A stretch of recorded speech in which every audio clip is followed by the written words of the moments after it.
Baseball Hell is a production of Monkey Butt Enterprises. No animals were harmed in the making of this podcast.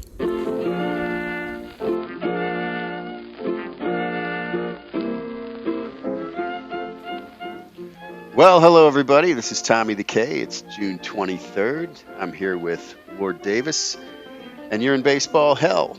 Welcome aboard. How you doing this week, Davis? Hello, everybody. I'm doing well, Tommy. This is by the way, it's the 40th anniversary, June 23rd. When you mentioned that, it's the 40th anniversary of the Cubs Cardinals, what is known now as the Sandberg Game, where Sandberg hit 2 home runs, one in the ninth and one in the 10th, to tie the game. One of the greatest games of all time, and it was a Saturday afternoon, and it was the game of the week on NBC with Bob Costas and Tony Kubek announcing, and one of the great games of all time. And What should have been the Willie McGee game. It was the Willie McGee game for a while because Willie McGee hit for the cycle that game. A great game from Ozzie Smith, not only offensively but defensively. It was just a fantastic game all around. And this was 1984. The Cubs had a strong team that ultimately would go on and win the division. The Cardinals had a competitive team. They weren't as good as they were in 82 or as good as they would be the next year, but they were a strong team. And of course, Cubs and Cardinals getting together at Wrigley Field, anything can happen. And in this game, pretty much everything did. Everything did. I mean, just a fantastic performance by both sides. The bullpens kind of both sides let down. Both of them were just a couple innings for Suter, and on the Cubs side, a couple innings for an already tired Lee Smith. But well, and I think didn't Suter have like 40 saves that year? I'm not sure, but this particular one, he was really mad that he left a couple of pitches up, and both of them were to Sandberg. And what are the chances that Suter, the greatest, one of the greatest relief pitchers of all time, gives up 2 game-tying home runs, one in the ninth and one in the 10th, to Ryan Sandberg. The same guy. And Whitey Herzog said, we're looking at a new Baby Ruth here, or some quote like that. And I think, and a lot of people took that seriously, but I think he was just so mad that he said that. Yeah, he had to say something. He said that, like, okay, yeah, well, you know what? Okay, he's Babe Ruth. Okay, is that what you want to hear?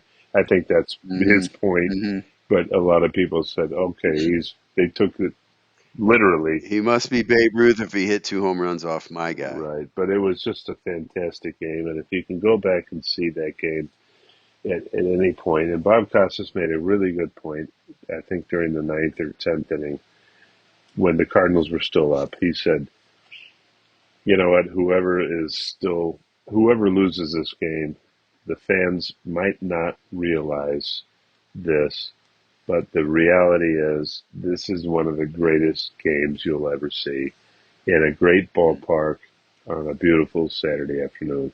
If you're a baseball fan, you will love this game. Well said.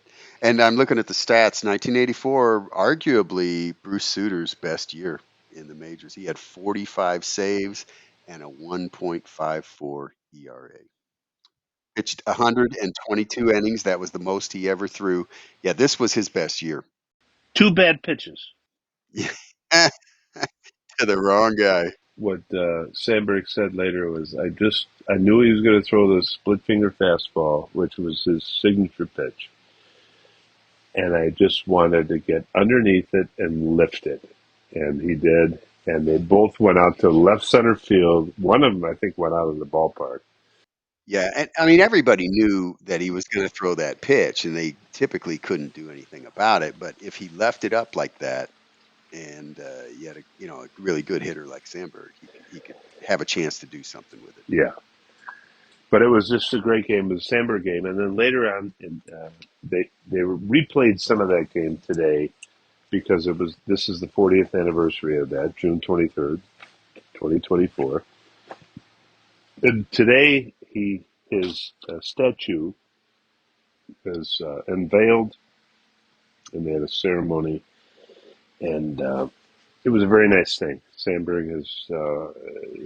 Was this statue next to Harry Carey's, or is it in a different It area? was over near the other Cubs statues: Ferguson Jenkins, Okay. Billy Williams, Ernie Banks, Ron Santo, Okay. and I think Davey Rosello. Wait, no, wait, not Davey And Rosello. I was looking at a different thing here. But Mick Kelleher. yeah, it was Ferguson Jenkins, Ron Santo, Billy Williams. There's somebody Ernie else Banks, there. I'm sure. I'm thinking. Ernie Banks has a Actually, the Cubs really need to get some of the older players. The older players, like the Cardinals with Stan Musial, and they need to get some of the older players like Gabby Hartnett, and they need some more statues out there. Mordecai Brown. Mordecai Three Finger Brown. Yep. Three-Finger Brown. But anyway, a special day for Ryan Sandberg today, who just, he gets some good news. He had prostate cancer. He was going through chemotherapy, and apparently no cancer. A wonderful, wonderful thing. Yeah, 84. Sandberg hit 19 home runs. 19 triples.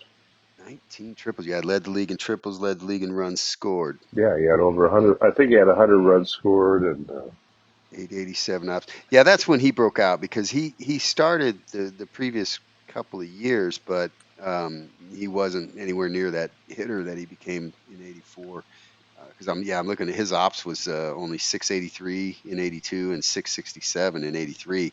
In 84, he has a 887 ops, and he slugged 520. I mean, he was, do you know he started out as I remember they picked him up. Ryan Sandberg was picked up. It sounded like it was a even swap. The Dallas Green came from was the general manager, and he had come from a championship team in Philadelphia. So he knew about the Philadelphia minor league system. What he did was he made a trade. He said, "I will trade Ivan De Jesus, who was he was just okay." And then he says, "I'm gonna get Larry Bowen." Well, Larry Bowen was at the end of his career. But to make the trade, he said, "I want Ryan Sandberg as a throw-in." And he got Ryan Sandberg as a throw-in in that deal. And the Bowen rest is history. Bowen was, and that was 1982. And Yeah, because he Sandberg, was on the Phillies in 81. 81. So in 1982, they get Boa, and Boa's at the end of his career, but they figured, well, let's just get Boa, but but Sandberg was a third baseman. He was a third baseman, and he was a very good third baseman. And that's what kept him up, because he was one for his first 31. He had one hit in That's his right. first 31 at bats. And next thing you know, He was pulling a Victor Scott.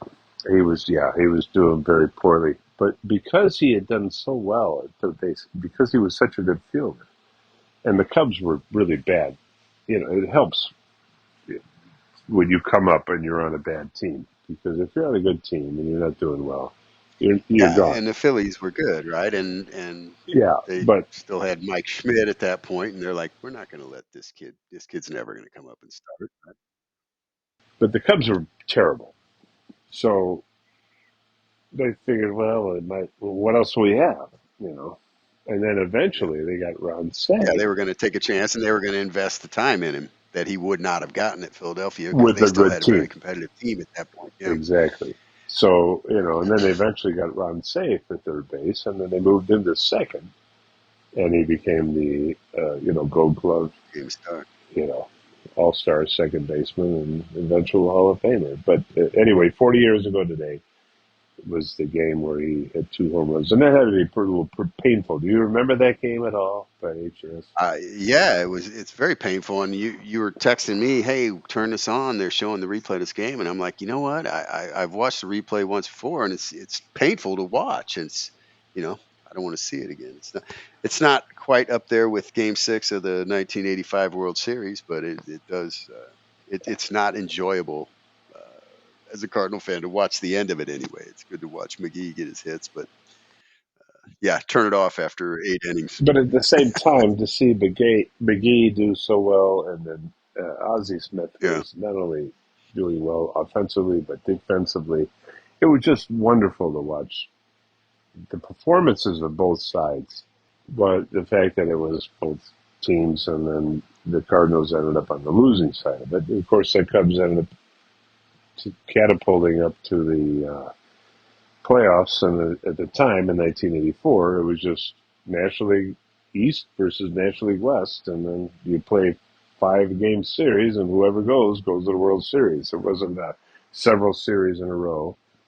To get mauled by the Detroit Tigers. Right, but the two best teams were considered at the time were the Cubs and the Tigers, and then whoever was going to be mauled by the Tigers. But at the same time, the Cubs had never been to the World Series since 1945, and this was 1984. So 39 years later, they decide, I hey, remember the excitement around it. I was listening to those games on the radio, and because I wanted to hear Harry Carey announcing, yeah. and I wanted to hear Harry call it when they clinched the pennant and went to the World Series. And of course, it didn't unfold that way. And it was a best-of-5 series, and the Cubs win the Yep. first two, but they lose three in a row to San Diego. Joe, our producer Joe, is telling us that our guest has arrived. Is that true, Joe? That's true. Guest has arrived. He's just arrived here. He's a Cubs fan for years and years. Name's Doug, and he's here right now.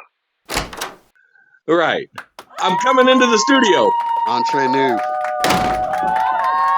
Hey, thanks for having me in, boys. Welcome to Baseball Hell Studio, Doug. Well, Dave knows as well as I do, if you're a Cub fan, you spent most of your life in baseball hell. I must say, you look pretty good there. It looks like you have a tuxedo on. Thanks, man. There's no video on this, so it probably was a waste of time, and the cummerbund doesn't fit so well. You ever heard of Don Cherry? No, He's a Canadian broadcaster. He's my idol. He wears the loudest suits you'll ever see. So, my peppermint striped tuxedo, man, it just rolls with the flow today, boys. It's unfortunate that people can't see it. I can see you're having a little trouble sitting down. Well, I don't want the buttons to pop off the front, Holmes. I've got a boutonniere here. Tom all of a sudden looks like Don Kirshner. You have been a Cub fan for many, many years, Doug, haven't you? Yeah, it's true. I got to see Greg Maddux pitch one time. So you were born a Cub fan? Cub fan family? Born a Cub fan. Everybody in my family bleeds blue. Okay, so that's what I was wondering, because you're born in Central Illinois, like I was, especially down around the Springfield area. Right. Springfield was more 60-40, I would say, Cardinals. Absolutely. Got to get to Peoria, Bloomington, and when you get to Bloomington Normal, then all of a sudden you get more like 60-40 Cubs. It's a little bit more friendly, right. But we were exactly. Doug. We were in more of a territory that was more hostile toward the Cubs, and because the Cubs were played poorly for so long, then we really had to take it, and we had to really stretch for ways to celebrate. Yeah, the 70s were tough on Cub fans. Well, June Swoon didn't come from anywhere. It is real. Mm-hmm. The first time I remember the Cubs trying to be competitive in my life was the 77 team. And I think that was Herman Franks' team, Davis, the 77 Cubs. And didn't they hang into first place like late July or even into like early August? And then they just collapsed. 77, they had Suter, and Suter was just lights out. He was just like striking people out, and he had that split finger fastball, and nobody could get him. And I think through about June, they were right around first place. I mean, Suter was making guys, professional hitters, look silly. He Oh, made the absolutely. professional hitters. He made them look like they were in A ball. Because when he first came out, no one had seen anything like that before. Nobody was, in fact, probably in the major leagues, no one was throwing any version of a split finger at that point. Now it's very prevalent. It's not the suitor pitch. A lot of people throw a splitter as a changeup, but then it was just a total. It was almost like a gimmick pitch, and I remember watching it. It seemed like early in his career it broke even more than it did later. He had to get a little more crafty. Yeah. I have to make an admission here, guys, that in 77, I was still paying more attention to the Tramps. Disco Inferno. Oh, the band, the Tramps. Yeah. They did not play the Cubs. No, they didn't. I just looked this up. Dave just wants to activate my hernia. You have one of those? I got two of them. You want one? No. I had a couple of those already in my life. 79 is when the Disco Inferno, when they blew them up at Sox Park. The White Sox catastrophe. Yeah, in between the games of a doubleheader, they had a Disco Sucks demolition, and I think that the crowd got so into it and basically had a little mini riot, and they canceled the second game of that doubleheader. And they forfeited. The White Sox Oh, they had to forfeit forfeited. that game, and they lost the game. Because of all that destruction. That was Bill Veeck was the promotion, and they did it with the local rock station. Yeah, it was some DJ. Got them all riled up. Right, and the Cubs. The White Sox ended up having to forfeit the second game. Didn't you have your own disco demolition at your place one night? I did, but it was more brain cells than albums. So you were not into KC and the Sunshine Band? Well, I was still in the KISS Army, but I failed the drug test. Okay, so they kicked you out. They I did. didn't know that could be I didn't know that could be a reason to kick somebody out of the KISS Army. Well, I was trying to go from corporal to lieutenant. All right. And they thought I was more like Lieutenant Dan. Okay, you went from the KISS Army, and then you tried baseball, and you tried Well, this. Tom was pitcher and I was a catcher back in the day. And so we'd get our gloves and we would just go over to like a schoolyard and I would let Tom pitch to me. And inevitably during those practices, you realize you should have brought a cup. Yeah, most definitely. Not a Dixie cup. But by the way, you were still wearing the KISS makeup though. I think that knocked you out of Isles Park. Hey, earlier you were telling us about a game you went to with Greg Maddux pitching. Yeah, and at the time, Jason Worth from Glenwood was playing for the Dodgers. Nephew of Dick Schofield, right? Yeah, yep. I was in the fourth row behind the plate, so you could actually see the movement on his ball, and it just seeing it on TV doesn't do it justice to seeing it live. I mean, it was just incredible. It looked like a real life wiffle ball. He could pull the string.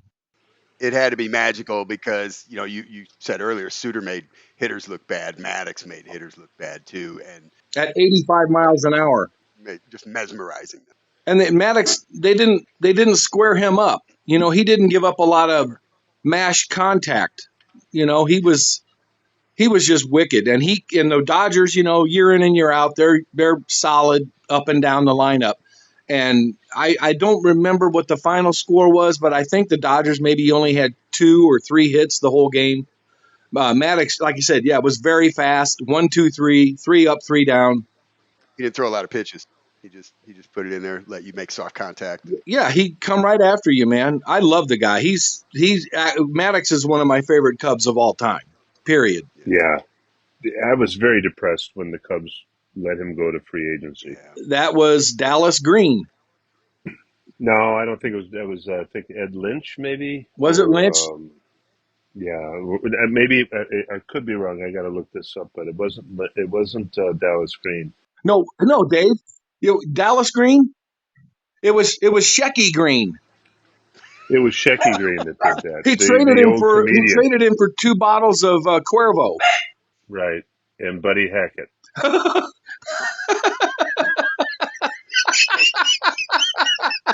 it was a very very bad trade for the Cubs. Actually, he was going to sign with the Yankees, and the Yankees said the Yankees would he actually took a little bit less money and went with the Braves. I think he realized that hey, I could be with Smoltz and Glavine and but they only won one championship there in Atlanta. They should have won a lot more. I was living in the Atlanta area through many of those years when they'd get to the playoffs every year and bow out, and the radio stations, those guys had some interesting conversations about it every year. You It was remember bad. we went down to that Southern 500, Tom, in Atlanta after 9/11. Oh yeah, Remember, we went down to the NASCAR race. to the Speedway in Hampton. Yeah, Yeah, the Atlanta Motor Speedway. Yep. Atlanta Motor Speedway. Yeah, yep. God, I forgot about that. God. How was that? How did that go? Oh, that was a blast. Yeah, I've been to NASCAR races before, and I didn't know if Tom had been to one before prior to that, but Yeah, I'd been to a bunch. Yeah. yeah, they're just a good time. It's just a good party. It was a very good race. My guy Mark Martin did not win, but Did you have earphones to knock out the sound? no, no, no. That's part of the vibe. Yeah, So you let that sound of the go around and around and around, and it just like Oh yeah. it doesn't it hurt your ears? well, you'd be Not surprised. that loud. As we were going in, the stock cars, they kind of sounded like Tom's Pinto as we were heading into the parking lot. He backfired it a couple times. The headphones to wear at the NASCAR race are the ones where you can hear the drivers talking to their pit crew. You hear Right. the scanner. That's very That's popular. nice. Yeah, yeah. I was up at Michigan the week after Davey Allison got killed in the helicopter wreck. And you had nothing to do with that. I just said I was there. Didn't his helicopter hit a wire or something? Yeah, it hit. Right. Yeah, yeah, yep. Yeah, his guy was coming in on his helicopter in a private ride, and they didn't see there was like a communication wire Right. running across. He was a badass. Absolutely. Well, that was right in the middle. He was a threat to Earnhardt's reign, because I want to say that was like 1990 or 91, somewhere around there, wasn't it? I'm thinking it was probably 91. But yeah, he was one of the top stars of NASCAR, and he was young and had a huge following because, of Right. course, he was an Allison. So sort Right. of like Dale Earnhardt Jr., he had inherited legions of fans, and he was going to retain them because he was so good. What a shame. Hey, Tom, is there any way you could fax Dave some Aquanet? It's starting to worry me a little bit there. My hair is getting a little crazy. I'm going to put a hat on. But he's in the next booth over, so he doesn't have to fax me anything. I could hand you my Aquanet. Yeah. He has a drawer full of it. So what is your take on being a Cubs fan, Mr. Dog? What is your take on the Cubs this year? Well, they're just too beat up. They're just too injured. They're half their pitching staff's been hurt, and they just don't have the bats going right now. It's just it's not looking good. Although nobody's running away with the division, the Brewers aren't anything to write home about. So if they can turn it around and Jed wants to make a move here or there, it's doable. With the wild card situation, it's doable, but they need to collectively step up. They got to start hitting the ball. It's just been amazing how poor the offense has been the last 7 weeks, and it was actually a very good offense the first month and a half of the season. They were getting clutch hits, runners in scoring position. Their average was one of the top, and it just fell off the cliff. So what happens is with the Cubs, they're not hitting, and when they do hit, their bullpen blows it. The bullpen's Right. the But problem. they should have signed, and I told this to Tommy. I said, Tommy, they should have signed Josh Hader before the season started, and they wouldn't be going through this right now. Now, how's Hader doing though? Because he started off poorly, and I haven't looked at his With Houston, he stats. started off poorly, but he's doing Look well at that. lately. So, yeah, he's been doing well lately, and but But I think that I think it's going to be, who's going to sneak in and win this division? Either Pittsburgh or Cincinnati, Think so? or the Montreal Expos could pull it off. I'm not sure. Don't they still play in Jerry Park? Jerry, yeah, there you go. That's real old school there, boy. People listening would have no frickin' idea what Jerry Park is. I remember it. Jerry Park, before the '76 Olympics, that's where the Expos had to play. Was Jerry Park. That's right. The Montreal Expos played there, Right, and right. Before they got the Olympic Stadium built.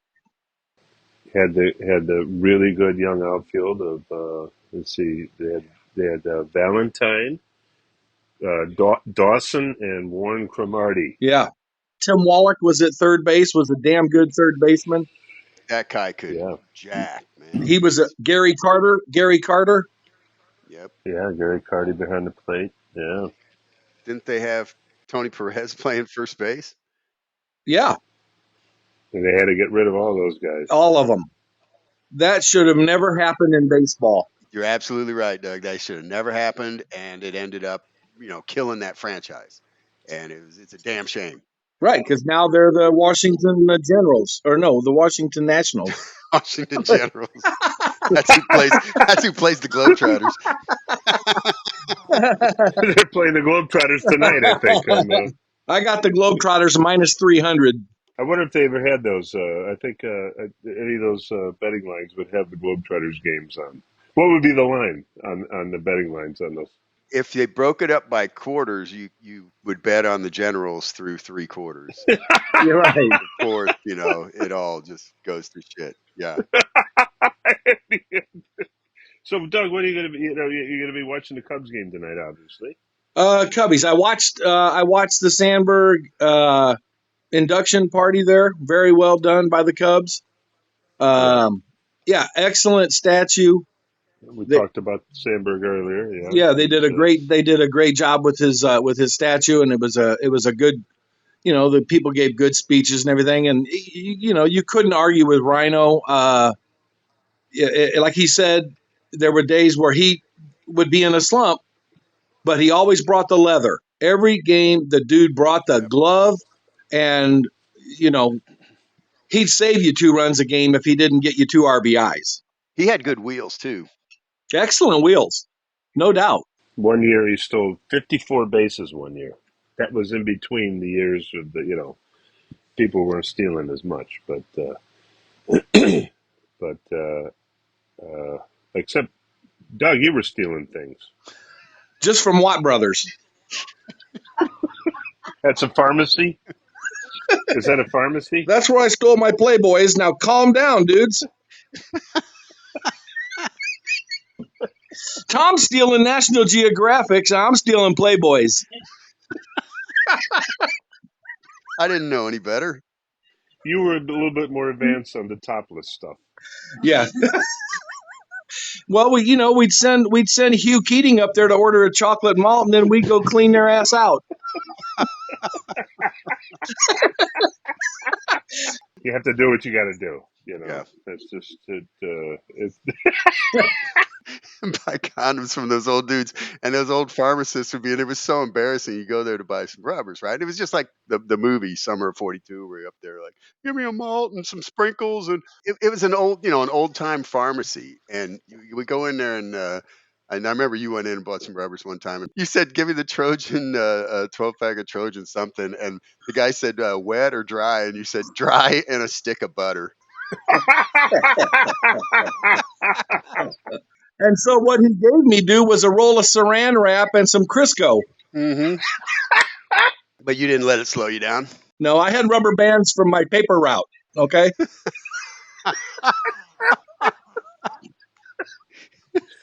oh well. Sorry.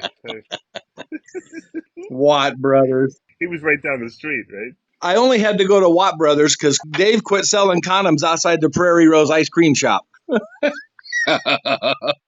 Right. Yep. Yeah, I haven't been to a Cubby game, though, boys. Haven't been to a Cub game in a good long while. How long? What was it? We went up there probably 20 2015, I think, was the last time I've been at Wrigley. Well, listen, where were you at when the Cubs? We were talking earlier. Where were you at when the Cubs that Sandberg game? For the Sandberg game, I was at my mom and dad's house watching that. On Saturday. That I watched that game at my folks' house. Any special memories about that? No, I just couldn't believe what I was seeing because Suter was so untouchable. He was so freaking dominant. Suter was just. That's another one the Cubs let get away was Suter. Well, they traded him for Leon They got Durham. Leon Durham and Ty Waller and Right, Ken Reed. right, And Ken Reitz. right. Oh boy. Yeah. How you know what? That should have been the start. And okay, now how about four more players? Right, right. How about Tommy Herr, Willie McGee, Leon Durham played here in Springfield when the Cardinals had their AAA out here. Tito Landrum. Tommy Herr? Yeah, Tommy. I saw Tommy Herr and Ken Oberfell. Terry Kennedy was the catcher. They won the American Association one year. They did Yeah. win it, and then a couple years later, that's when the Cardinals won the series. They had a lot of Here's those trivia. guys. Here's trivia for both of you guys. Can you remember who the owner was? A. Ray Smith. A. Ray Smith. That's it. Yep. Not a popular guy. Well, A. no. Ray Smith had a problem in Louisville, and he used Springfield as a leverage and said, "I'm just going to move him to Springfield." And Louisville said, "You're going to move him to a smaller?" And he said, "Yeah."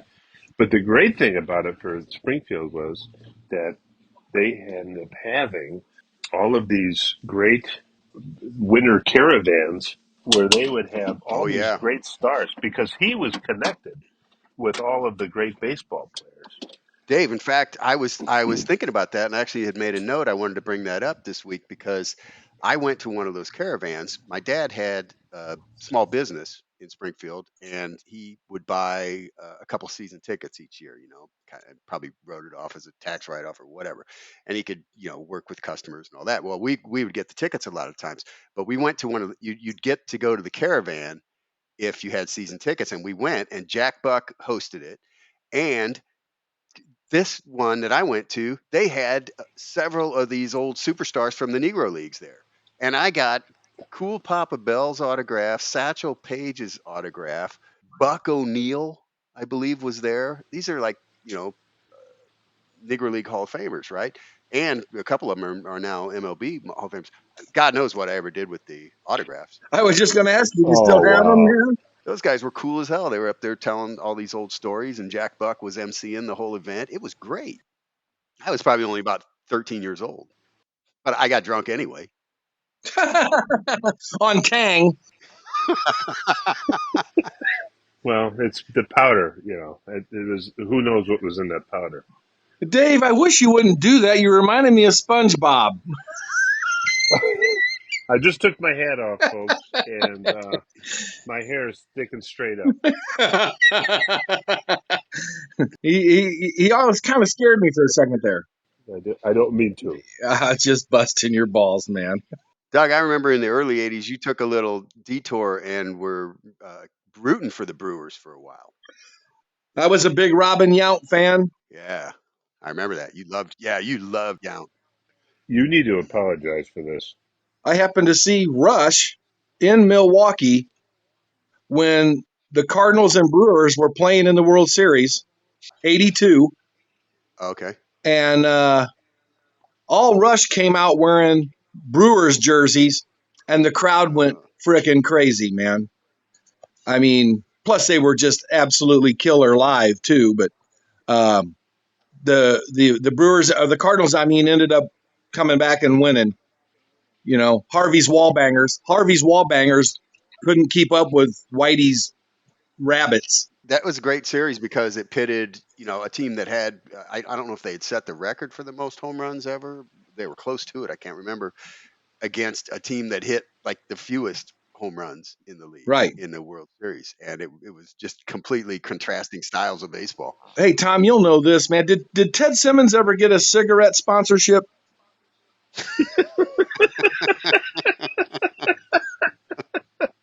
Did Simmons, was he one of those guys that smoked in the dugout? I remember Yeah. Hernandez did. Keith Hernandez did. So did Ted Simmons. What kind of a sponsorship would Al Hrabowski have gotten? Oh, the Well Hungarian? He could get the condom sponsorship.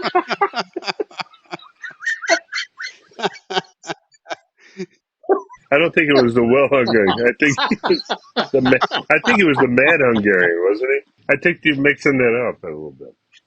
You think I'm fudging? Freudian slip. It's just a complete mix-up, I think. All right, but speaking of music, by the way, you talk about Rush and talk about music, and you, by the way, are a seasoned veteran of music. You're a musician yourself, a drummer. Yeah, it's just it kept me out of trouble for a long time. Going real old school, did some jamming with Tom back in the day out on Hazlitt Lane Way back when. in the way back. Yeah.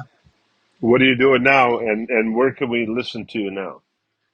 Yeah, retired. I built a studio in my basement, and I've got some real good musician buddies that we've done some recording, and just looking to kind of get a CD of some original material ready for, it's kind of my 2024 New Year's resolution, and Okay, and what would be the name, or do you have that yet? We can put you on later to find out what that would be, what or we should mention it later. But I know you're talking about being with Steve and yeah, Craig and Pat Rollins, and yeah. Pat.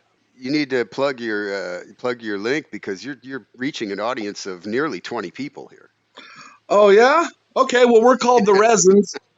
We're scraping by. No, but I don't know, boys. It's good, clean fun. I'm blessed. I'm blessed to have some other dudes that are really, really good players, and I just try to hold my own. So, Tom, you give me your email address. I'll send you. All right. We're polishing some of the things we've got, and it's a little slower process than I actually had thought, but we're getting there. I'm learning the software that we use. I'm learning this software, and but you want to have good stuff going in. Well, you should go ahead and get on YouTube. It doesn't really take any credentials or accomplishments. This show's on YouTube. Obviously, you homeboys have lowered the bar. Can you believe it? And that was our mission from get-go.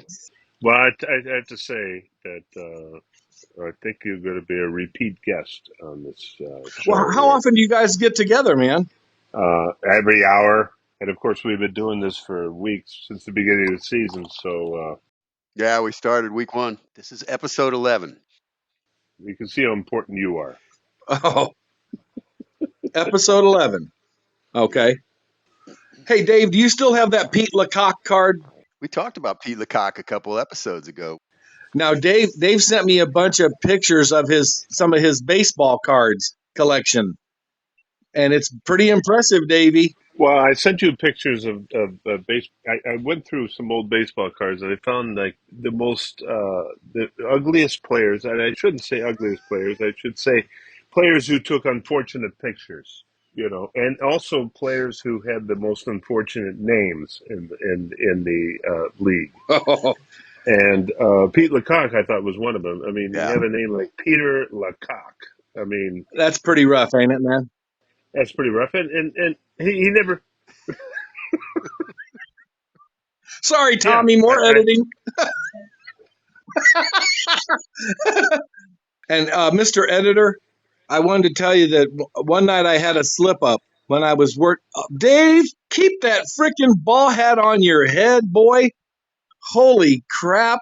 No, look at that Bush Light is making his hair stand straight up. It's not a bush light. It's a cup of coffee. Oh, right. More editing. I was DJing many years ago at WNNS, a radio station here in Springfield. That's right. Yeah. And the liners give you a certain amount of time before they start singing the song. And in that time period, whether it be 10, 12 seconds before they start singing, you read your ad and you read a forecast. Tonight down to 35 degrees, clear skies tomorrow, high of 52. Well, I queued up the wrong song, and instead of the worst song ever written, Bonnie Raitt, I Can't Make You Love Me, I got some Gloria Estefan song come out going, and I said the F word on the air. Okay. before I could disengage my mic, I said, bleep. And And that's how you got demoted to this show. So did they shit can you? my sister was working an overnight down at Memorial Hospital in the emergency room, and her girlfriends were eating lunch listening to me. And I asked them, I said, did you just hear anything funny here in the last 5-7 minutes? Oh, no. So I breathed a sigh of relief, and I had to go down and do some technical editing in the basement of the studio to make sure my boss didn't hear it the next day. You were able to manipulate the tape? I went downstairs with a number 2 pencil, and I pulled the cassette out, and I hope I guessed I went back far enough to erase it. I didn't know for sure, but I never heard anything more about it. So It was just on a little cassette, I was on a cassette. Yes. and they didn't nail you for this, huh? No, he didn't catch me, but he did catch me because he was in his car one night, and Tiger Henderson and a bunch of other folks were playing cards. They were listening to me, and they called. They want me to play something. All right. So I played King of Pain by the Police at Mm-hmm. 2:30 in the morning. And my boss was on his way home from St. Louis, and he called me in the studio, and he goes, do you think you own the radio station now? He goes, do you think you're the boss? He goes, we don't ever play the Police. And I'm like, we don't, but Doug does. Yeah. So they were off the playlist, huh? Well, That no, was they were too never on the raucous. playlist, Yeah. man. The Police was just too Too hard heavy rock metal, for. too heavy metal. Yeah. Too much metal The- for Yeah. WNNS. I was more like, One More Night by Phil Collins, that type of deal. Yeah. Yeah. and you were off of the playlist yourself. Shortly thereafter, I moved on to YMG. That's correct. And then how soon after that were you at the YMCA? About a half hour. I had a bus pass from 8th and Lowell. Oh my God! Well, you're gonna watch the Cubs tonight, right, Doug? Most definitely. Tommy, I'd like to talk about the Cubs and start the thing. Should we keep Doug on here for the first thing on, or should He can experience the rest of the show. Doug? Are you okay to stay on here for a minute, or Sure. Doug is with us, and he's graciously agreed to hang with us through the recaps. So, right? I don't think he's eaten for a while, so he might. uh, It's very. I hope he doesn't pass out. I want me a Chicago hot dog. didn't Josephat leave some Oreos last I week? believe he did. One of our guests last week did leave some Oreos underneath. It might be underneath that cushion there, Doug. No. The middle's been eaten out of them, but the cookie ends are still there. Okay. Well, I'm going to start with the Cubs Monday. They had Assad and the Cubs starters continues their good start for all the starters. But the bullpen blows it. A 6-3 lead. They give up a run in the eighth, a three-run homer off the ninth. Estrada hits a three-run homer in the ninth. The Giants win 7-6. A terrible game. That was brutal. Ugh. Very brutal. Who gave up the home run? Neris, Hector Neris. Oh, that's right. Jeez. Nervous, Neris. You're nervous. Well, because Alzolay had been blowing saves earlier in the year. Yeah, so we had to get somebody new. Had to get somebody new to blow saves. Right. And then they had Jose Cuas. They tried different people there. And then Jose Cuas he was giving up a bunch of runs. And next thing you know, they released him. Or he got injured. They sent down to the minors. And then next thing he's released. I don't think he was injured. But they came back Tuesday. And Justin Steele had a nice game. He leaves with the game. It was 2-2. But the Cubs get hits from Bellinger and Morel, and they score three in the eighth. And then Keegan Thompson gets three strikeouts in the ninth. No Neris, but the Right. Cubs shut him down, and the Cubs win 6-2. And then Wednesday, the Cubs squander. I don't know if you were watching that game, Doug, but the Cubs squandered a scoring chances earlier in the game. They should have been up like 10-1. They Yeah. were up 6-1 in the eighth inning, and Jorge Soler, who used to be with the Cubs, hits a grand Yep. slam, and the Cubs Yep. bullpen looks like they're going to blow it again, Yeah. and they don't blow it, and the Cubs end up Later gave up 3 runs, and Tyson Miller gives up the grand slam, but somehow Colton Brewer gives up a couple of runners and he gets out of it. I mean, nobody wanted Colton Brewer before the season started, and then the Cubs pick him up, and now he's the guy now that they're trying to put him He's in. the new hope. Yeah. But it's not going to work. Him or Thompson, I think they're going to get their chance. I like to see Thompson get a chance. Keegan Thompson, yeah. Yeah, I mean, you have nothing to lose, really. If you got to find out for the next couple weeks before the trade deadline if if you got somebody that you can at least remotely count on. And yeah, I mean, he's had his ups and downs, but he's got good stuff. He doesn't get rattled, and why not? Why not see if he can do it? And you give yourself a couple weeks, and then Jed will be able to have to decide if it's time to make a serious move and run some people down. What happened to Leiter Jr.? He was pitching well for a while. His arm's going to fall off, man. They use him too much, and he's just going to wear out. His ERA is up over 5 now.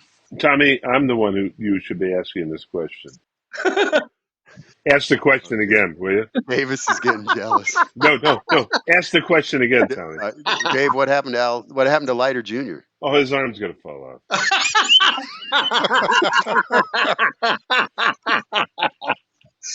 They've been using him too much. You plagiarist. Yeah. You're right, though, Doug. That is true. That is absolutely true. They were just, and they've run their bullpen into the ground last year, and they have to do it because, my God, I mean. Well, no starters go more than 5 innings nowadays, so I don't know how anybody's bullpen's going to survive. But the Cubs somehow hold on. They win the game, and they win the first. That's the first series the Cubs have won in like 10 series, other than Right. the White Sox.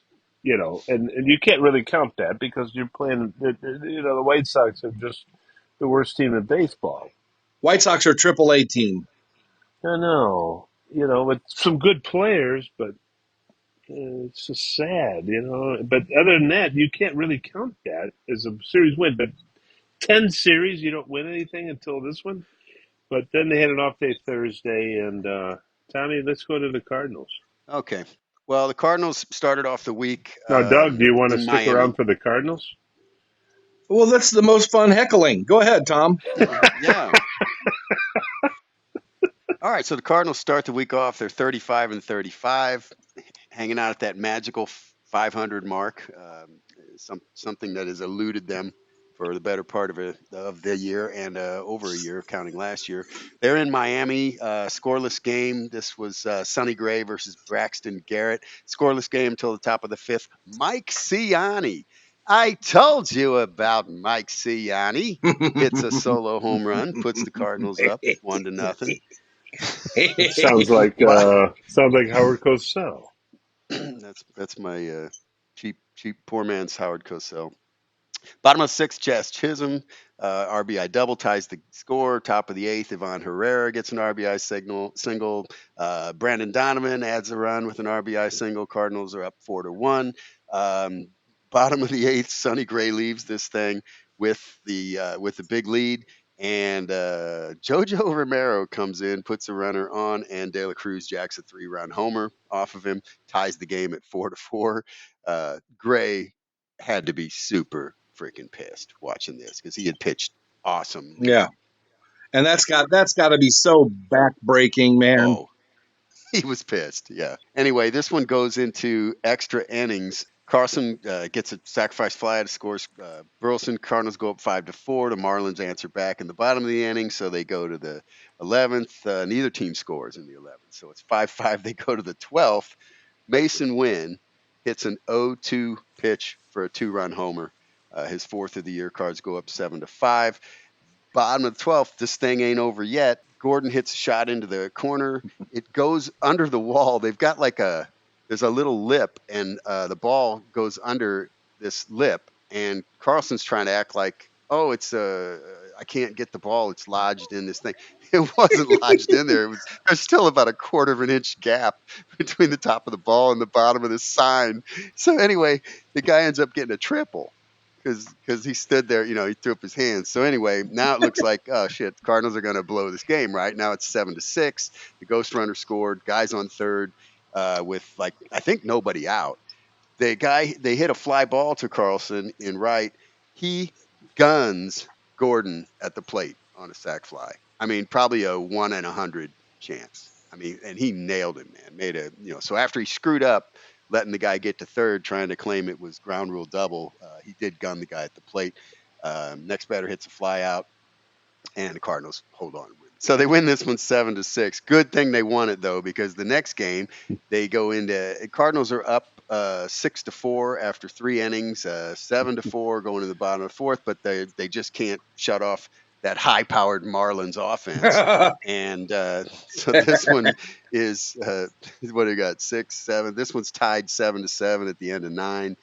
Cardinals score 1 run in the top of the 10th, but they give up 2 in the bottom, and the Marlins walk it off. So they win the second game.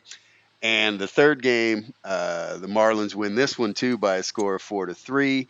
And again, it was another kind of back and forth game. The Cardinals scored early, but couldn't put the game away. Scored 2 runs in the second, picked up another in the seventh, and Marlins score a run in the bottom of the ninth and walk off for the second consecutive night. So, And right then and there, Dave, that's when Tom took his Fredbird outfit off.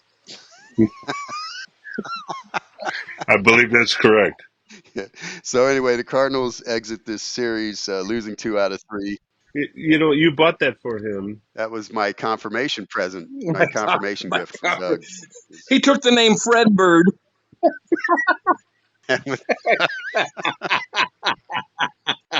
That was your confirmation name, and it was very controversial at the time at the Catholic Church. Yeah. Patron saint of blown leads. Yes. So anyway, the Cardinals limp out of Miami 36-37. Well, at least we're softening up the Giants for you, man. Yeah, they must have, because as you'll see later, the Giants didn't have much luck against the Cardinals. Well, no, like Dave said, man, that's the first time the Cubs won a series since like the first part of May.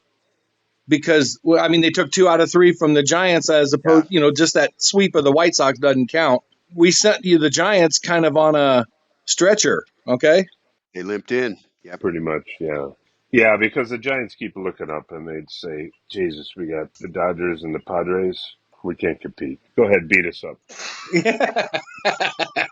Nobody can hang with the Dodgers, because it's spend, spend, spend, spend, spend. One thing I looked up on the Dodgers, though, I was surprised to see. I looked up stats for the last 30 days, team pitching.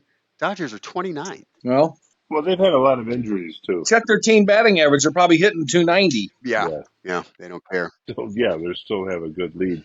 A lot of their pitchers have been injured, too. All right, let me ask you guys then. Would you want your team to be spending the money that the Dodgers and the Yankees spend, or would you want them to build up a team and like to see the team built up through the minor leagues? Well, me personally, since the only time they really won the series, they weren't dependent on the farm system. They went out and got the people they needed to get when they got Alvin. Who was the closer they went out and got? Chapman, yeah. So that's the method I prefer.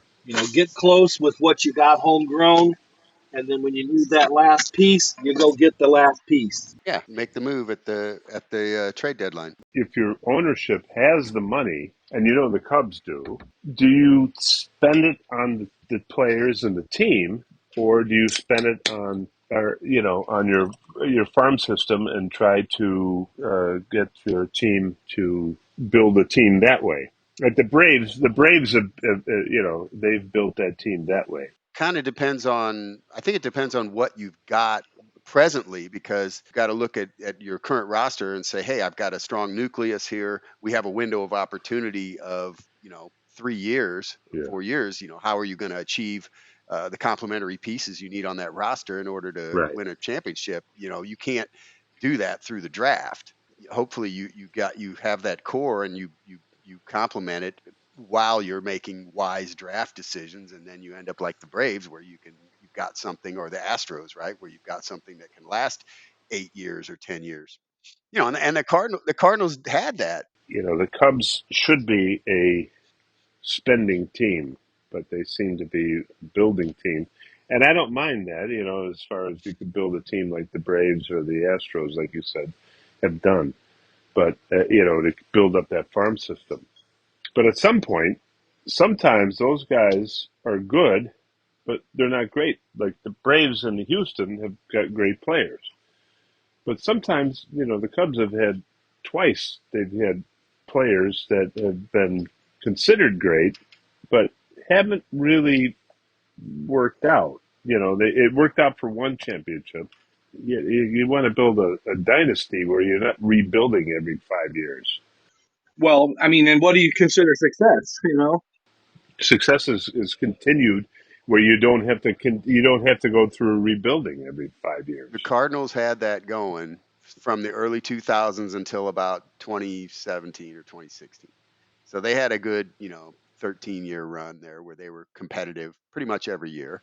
Got a couple World Series wins out of it and a couple other appearances, but they've run out of gas now. The farm system's fairly depleted, and especially for pitching, they haven't developed any pitching in 6-7 years, and it's finally coming home to roost where they've struggled, and that's why they had to go out and get Lance Lynn and Sonny Gray and Kyle Gibson and sign these guys. They wasted money on Steven Matz. That was a $40 million deal, $44 million deal for 4 years. That they're not getting anything out of that, but yeah, the Cardinals have kind of ran out of rope with that. It's you can't keep it forever, right? I mean, sooner or later you're going to end up a little bit weak.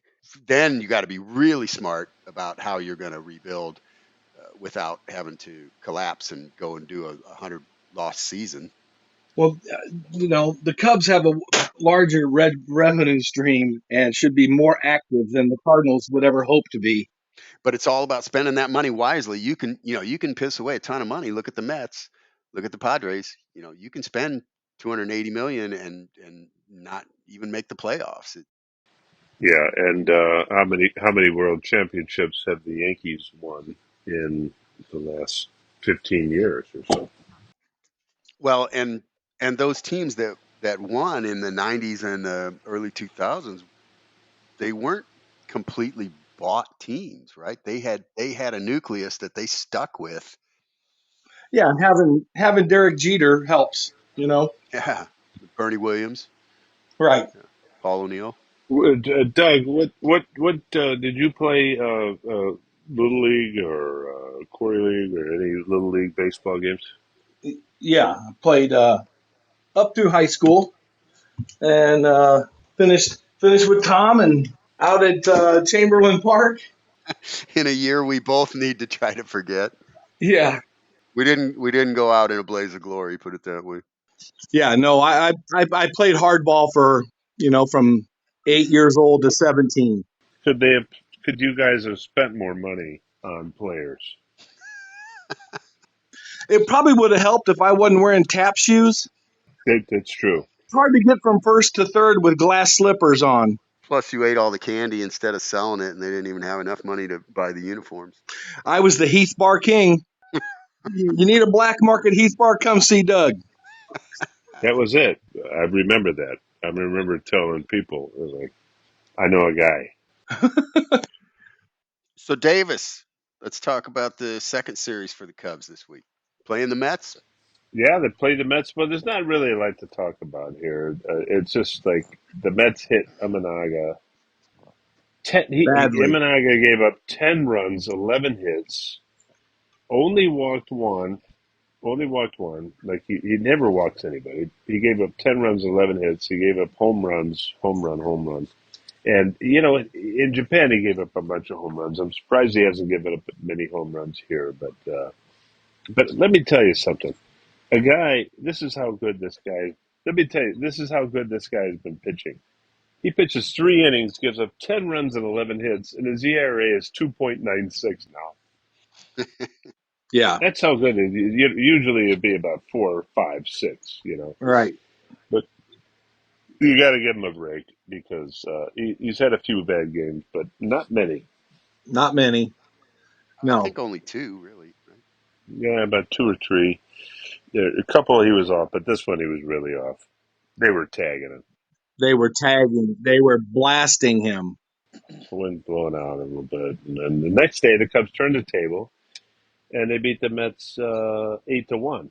Morel hits a home run. The Cubs are hitting. They get 9 hits. But Tayon, Tom, how do you say that? Tayon, yeah. Tyon. Dave, like tie one on. Right. He shuts down the Mets in 7 innings. He strikes out 10, no walks, and the Cubs win 8-1. So they play tonight, Sunday night. We're taping this on Sunday evening. They're about ready to start their game on the game of the universe. game of this universe or whatever tonight on whatever, ESPN. whatever the network is. But a chance to win another series. If they can win this one tonight, it'll be another series. I'm not even sure who's pitching tonight. Do we know who's pitching tonight? Assad. Okay. Oh yeah, he pitched Monday, so yeah, Assad's pitching. So they at least the Cubs starters have been good, really good. The bullpen's been bad. The hitting has been terrible. So I think that sums up the Cubs pretty Yeah. much right now. So what did they do? Did they play? Is this a 4-game series or a 3-game series with the Mets? 3. They were off Thursday. Yeah, they got killed the first game, but then Managa got killed, and then they won 8-1. So this is what they call the rubber game, what you would call the pharmacy game. Yeah. I would call this the Trojan game. I want to ask you guys, how old were you guys when you buying these rubbers? 7. They were for my dad. I'm not talking to you, Doug. I'm talking to Tom. I was 8. They were for my little brother. For your little brother. He was too embarrassed to buy his own. Yeah. I was way behind the times. I was 12. No, you guys are both wrong, man. I got my first one in a box of honeycomb. You could always get laid at the Honeycomb Hideout, couldn't you? Tom, we haven't even talked about the Cardinals last. What do you want to give a brief list of what happened to the Cardinals? Yeah, so very quickly, after the Cubs roughed up We'll keep Doug on here, shouldn't we? yeah, what could go wrong? Okay, so the Cubs send the Giants limping to a 3-game series with the Cardinals. The first game of this series is played on Thursday night, and this was the game at that Rickwood Stadium. It was the game at the oldest baseball park in the United States that the Negro Leagues used to play at in Alabama. And so the Cardinals and Giants get to play this one. Technically, the Cardinals are the home team, although they're in Rickwood Stadium at Alabama. Andre Palante against Keaton Wynn. Cardinals win this one 6-5. Scored 3 runs in the bottom of the first, put on 2 more in the bottom of the third. They added another run in the 5th. Got up in this one and held on 3 scoreless innings of work by the bullpen, and they win this one 6-5. So they're back to 500. I thought that was a really nice thing that they did, that they put this on, and I thought it was really a cool pregame. I don't know if you saw the pregame, but the pregame was Yeah, really cool, and with John Batiste doing some of the music, and he went and shook hands with every one of the old ball players, and I thought it was really a cool situation that they did this. But my question to you is: was this planned, or was it they just put this together at the last minute? well, I think this had been planned for some time. I don't know And it the. just happened to be when Willie Mays, right after Willie Mays Yeah, died? Because I wouldn't think they would be changing things around like a days beforehand because people have tickets for a they game. could have never pulled that off. The logistics they had Right. and all the work that had gone into this. Yeah, but the Cardinals win this one. They're back to 500. So then they go to St. Louis. They took Friday off. So they played this game on Thursday. Then they took Friday as a travel day. That's kind of rare. And they played the second game on Saturday. And the Cardinals win this one 9-4. Miles Michaelis started this game for the Cardinals against ex-Cardinal Jordan Hicks. So I was really glad that they knocked Hicks around a little bit. I didn't want to see another, ex-Cardinal come in like Jack Flaherty did. Flaherty came in and just blew him away. I think struck out 10. And yeah, I was really concerned. I was like, man, here comes Hicks. He's going to come in and smoke him. But they actually knocked him around pretty good. Goldschmidt hit a 2-run homer off of him. Um, Burleson hit a 3-run homer off of him, so they knocked him around good. And the Cardinals win this one 9-4. So they're a game over 500. They hit 4 home runs in this game. Burleson hit 2. Mason Wynn went 3 for 5. This Mason Wynn, I think he's the real deal. I know it's early in his career. He's only been playing for a couple months up, but guy's batting over 300. Yeah, he's hitting well. Approaching 800 ops. Just a good young player, man. He's only like 22 years old. Got a cannon for an arm, and good. Cardinals haven't had a shortstop with that kind of range for a while, so I'm kind of excited to see what this guy's going to be able to do. Hopefully, he stays healthy. So they played the third game today. Sonny Gray started against Logan Webb. Gray was actually pitching a perfect game for 6 2/3 innings, and then he gave up a solo home run. But the Cardinals had scored 3 in the first, 1 in the second, so they're up 4-1. Jojo Romero and Kittredge came in relief. Those guys are starting to get a little bit worn out. I think they've got a lot of appearances. I think they've each got 30 plus appearances already. So they gave up a couple runs, but Helsley came in, got his 26th save, pitched the ninth, and Cardinals sweep the series against the Giants. Let me tell you something. That bullpen of St. Louis, the same guys that you mentioned, they're going to be burned out like the Cubs were at the end of Romero, last year. Kittredge, and Helsley. Yeah, Exactly. I think Helsley's already got 35 appearances. If they have to rely on these guys in the bullpen, they better get some more bullpen help because They've these. actually got like 3 other guys in the bullpen. I mean, the tier 1 is Romero, Kittredge, and Helsley. They've actually got a tier 2 that's not bad. Ryan Fernandez and this Chris Roycroft, Kyle Leahy. These guys are a decent bullpen. They're better than Neris and some of the guys what the Cubs have been doing. That's not saying much. I know, but what I'm saying is it's not a huge drop off to these guys. They're actually pretty good young pitchers. They're doing well, but even so, those guys are racking up appearances because Lance Lynn can't get through 4 innings. Michaelis does good to get 5. The only guy that can pitch more than 5 innings is Sonny Gray. So, 4 out of 5 days, these guys are working 4, 5, 6 innings in a game. Cubs started out poorly last year, and then they made a big run. And then at the end of the year, Owsley, Merriweather, Leiter, they just were done. They were burnt. Yeah. And they were the top tier, and they didn't really have these other guys in the bottom tier, and they were burnt too. The whole bullpen was burnt. And this is the problem with all these 1-run games. The Cardinals have a decent record now. They're 39-37, but nearly every win they have is by less than 3 runs. It's either 2 runs or 1 run, and that means you're burning these guys in the bullpen, right? And you're bringing in Helsley. He's already got 26 saves and like 35 appearances. They need a lot more easy wins, and they're just not getting any. Oh, Davey, you got the game on there, boss? JD Martinez off the wall for a double. And Tom and Dave, the Cubs could have used JD Martinez. He was out there forever. The guy's just a hitter. He's just a flat out hitter. And the Mets got him. The Cubs could have used him. And he's hurting them tonight. But he was out there for anybody who wanted him. And nobody, the Mets finally signed him up. I think the guy's probably a 280 lifetime hitter. And, the Cubs could have used that bat. Well, wasn't there rumors going around this winter that they were looking at Alonso from the Mets? Yeah, Alonso, I think what the Mets were doing so poorly earlier in the year, they were talking about Alonso going to the Cubs as a first base option. But is that what they really need? I don't think you give up your best, youngsters for Alonso. Alonso's going to hit 40 home runs in Wrigley for sure.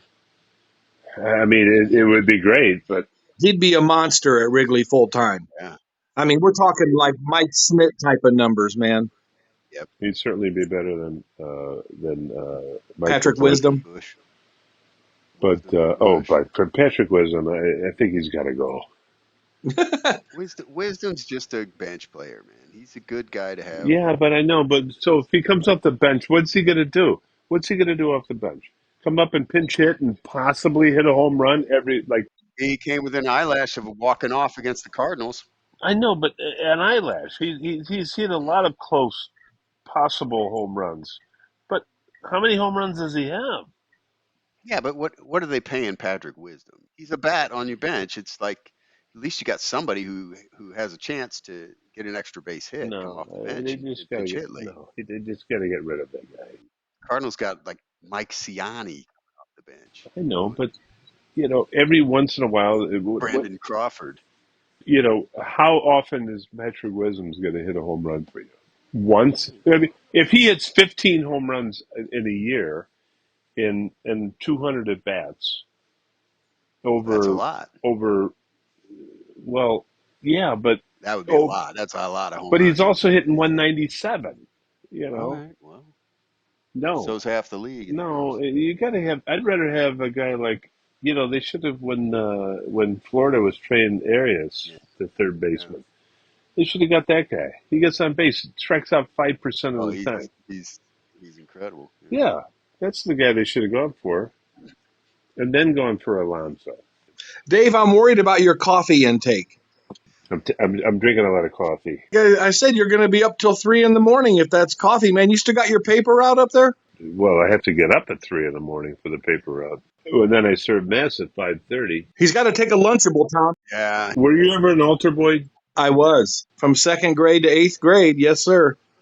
Oh wow, You served your time. Yeah. Both my brothers did too, man. I did it. I did it for the longest time. I actually got kicked out, if you can believe it. Priests at the time said that the old St. Amos, they said, you have to sing now. And I said, I'm not going to sing. Was this Keola?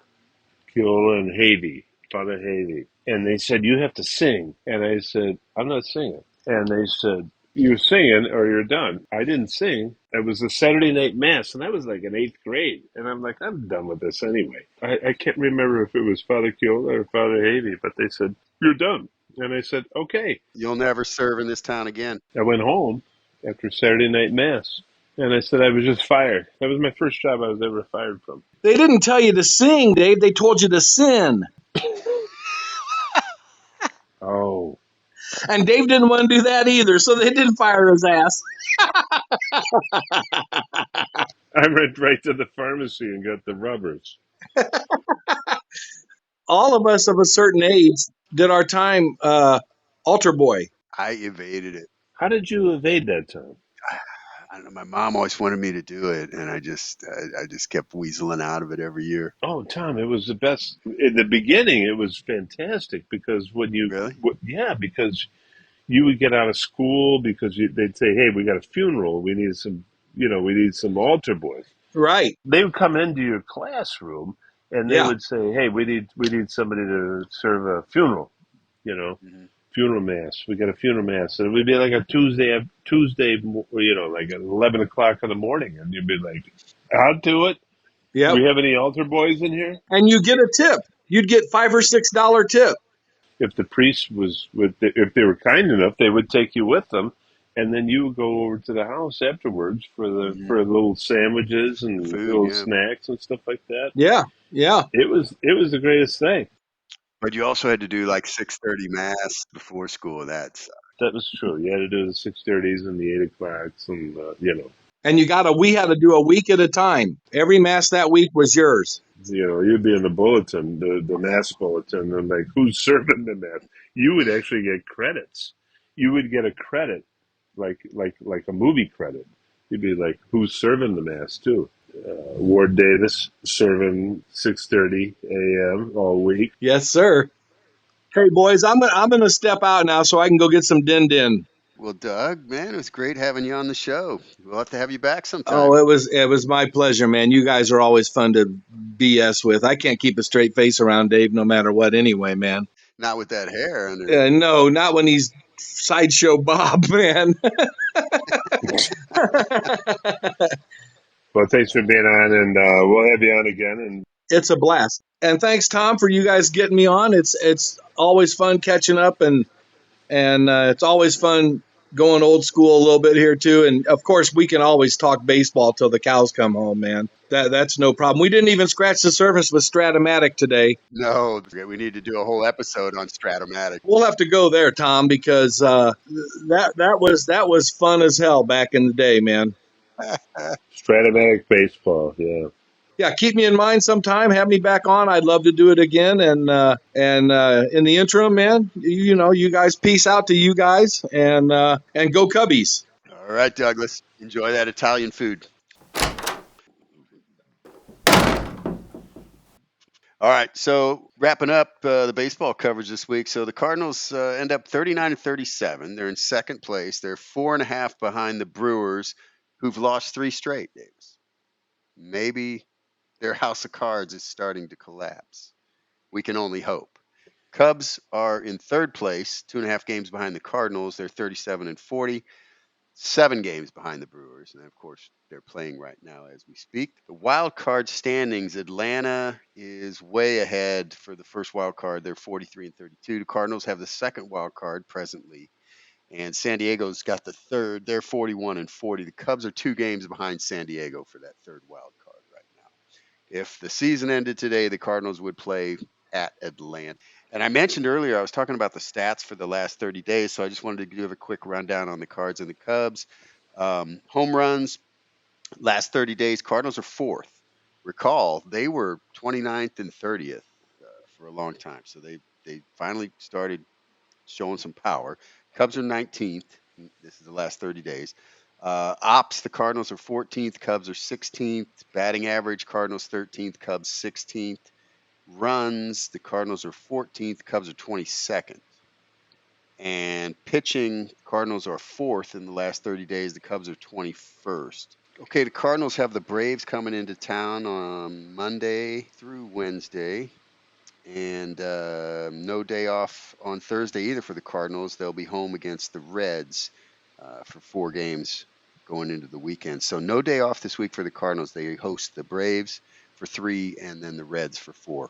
Cubs have the Giants go to San Francisco. Oh, they're going to San Fran. Yeah, no day off for them either. So they go back. But they had a couple of days off in the last couple of weeks. So now they're going to go. So after a night game again, they go, but they have a night game tomorrow. So. And that Giants series is a 4-gamer too. They're going to play 3 late night games, and then Thursday they're going to have a day game, 2:45 p.m. Central, out in San Fran. Yeah. So no rest for the Cubs, and they're going to Milwaukee. They go into Milwaukee, and that's a huge series there. So we'll see what happens this week coming up. I'm pretty excited about it. Well, it's time for the Cardinals and the Cubs to start standing up to the Brewers, and they can't let them just keep whipping on them every time they play head-to-head. You'll never catch them.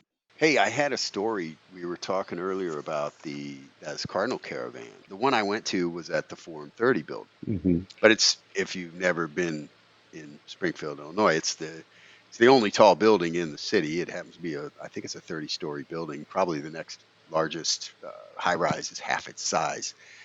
And the only thing is about the same size as the Capitol building itself. Well, they call it the penis of the prairie. Did you know that, Dave? I didn't realize that. Yeah, because it's a little bit of a phallic shape there, and of course it's very flat, Central Illinois. There is no hills, no rolling hills at all, and you can see this thing from miles and miles away. And yeah, it kind of looks like a big, sticking up into the sky. Anyway, the penis of the prairie. But I digress.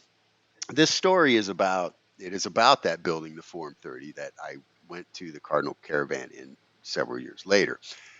This is rewinding back to probably the mid 70s when that building was finished, and it had just opened up. And of course, we wanted to go check this place out. And we it was within a bike riding distance for a 9-10-year-old, and I was hanging out with a couple of kids from my neighborhood, and one of them was kind of a budding young evil genius who could figure out electronics and things far beyond his years. He was probably only about 10 or 11 years old at the time.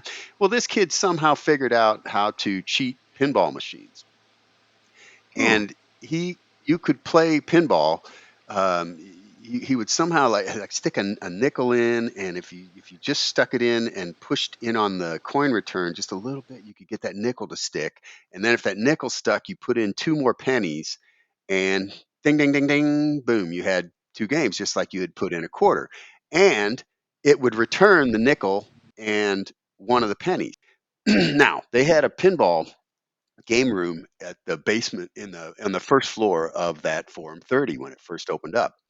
And I said, we're gonna go down there and play pinball on Saturday morning, and we each got a pocket full of coins, nickels, and pennies, and we're gonna play all day, right, for nothing.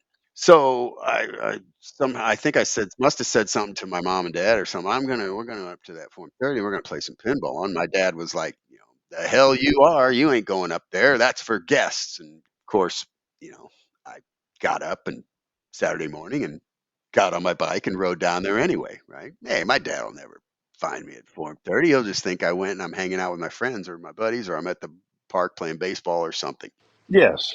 So we're in there and we just kind of get going. I think there was three of us, and we're in there and played a couple games and like, oh man, this is great. We're gonna be here for hours playing pinball for a penny a game, 2 pennies a game. It was like, and it's too good to be true. Well, it was too good to be true because I Oh, look up and it was like a whole glass wall and door. You could see into this room. I look up and there's my dad standing there.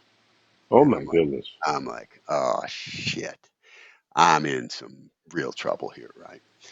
And I'm walking out, and there's one of my other buddies' dads is there too, and he's in Oh, some deep shit. And his dad took his bike and threw it in his trunk and made him drive oh, home with him. And my dad just told me to get my ass on the bike and get home and get ready for a beating. And so I ride home, and of course, my dad gives me a good whooping that I deserved because, of course, didn't listen to what he said and defied him. But I thought I got it pretty bad. But then I come to find out my other buddy who got busted with us, his dad took his bike and sawed it in half with a hacksaw and threw it in a dumpster down the road. yeah. Anyway, I thought of that story when I was thinking about the Cardinal Caravan and getting the autographs from the great players. What I remember was about the Cardinal Caravans when they came in there, because when A. Ray Smith came in, and he was the owner of the Louisville Cardinals, and they, AAA team, and he was a big name in baseball. He was one of the few owners that was actually making money, and I don't know if he really made money when the team was in Springfield, but like you said, he that was all a setup for him to get Louisville to court him and give To him court him a back, favorable and deal. Yeah, when he moved the team there. but he stayed here for a few years, Yeah, I think it was 5 years or he so. but he had such connections that when he'd have like uh, he'd have like star players come in and into Springfield, and they had this. It was usually a Friday, and it would be broadcast on the radio, and I remember listening to it on the radio, and the one thing I remember was because it was usually during Lent, and us being Catholic, it was be like, okay, it's a Friday, they Yeah, must be eating fish or whatever like that, and then the bishop was actually there, and he gave everybody dispensation, and I'm he thinking, did. Bishop McNicholas. why can't we have dispensation? No, Just not because you. all of these stars players who come in, they get dispensation.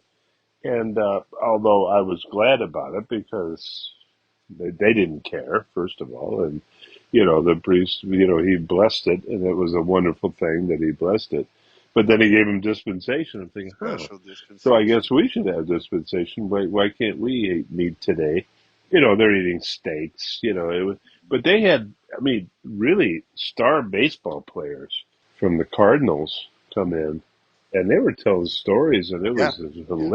It hilarious. was great. Yeah, And AAA baseball, which was, you saw all these great players. It was a great thing for Springfield for several years.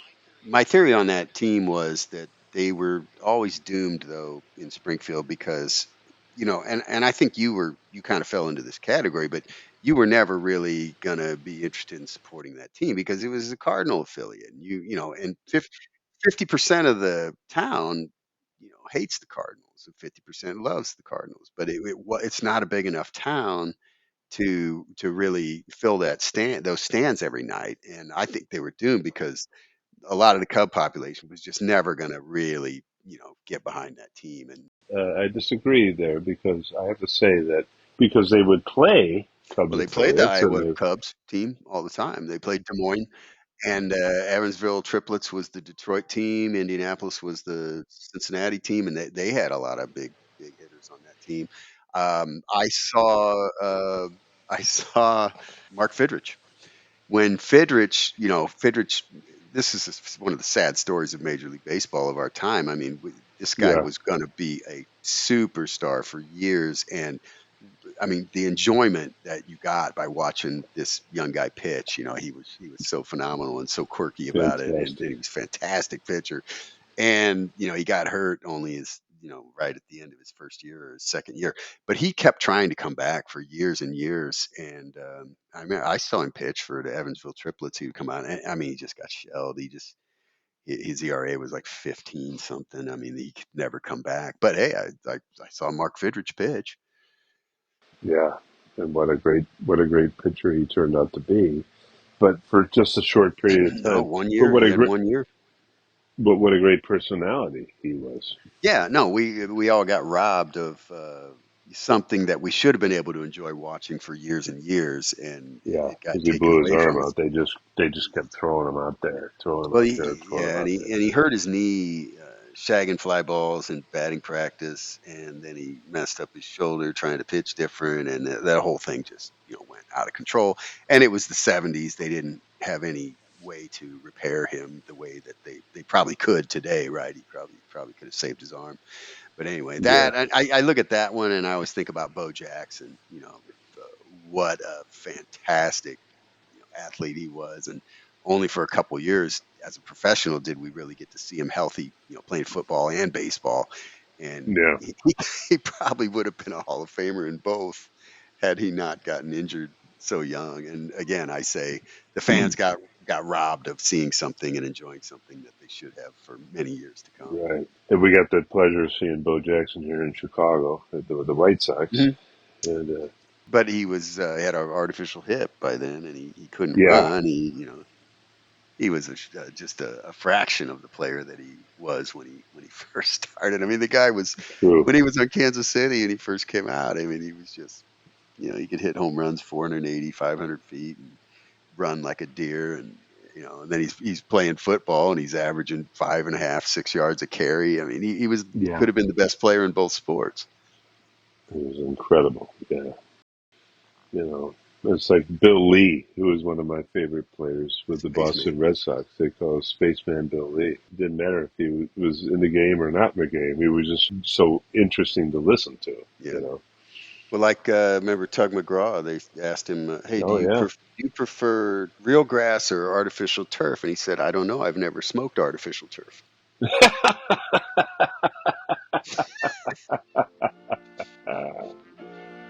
Say goodnight, Tom. Yeah, I think it's time to wrap up, and we'll say goodnight to the fans out there. Thanks again to our friend Doug for joining the podcast this week, and yeah, everybody enjoy baseball this week, and we'll say goodnight from Baseball Hell. Enjoyed baseball this week. Enjoyed life this week. Good night, Davis.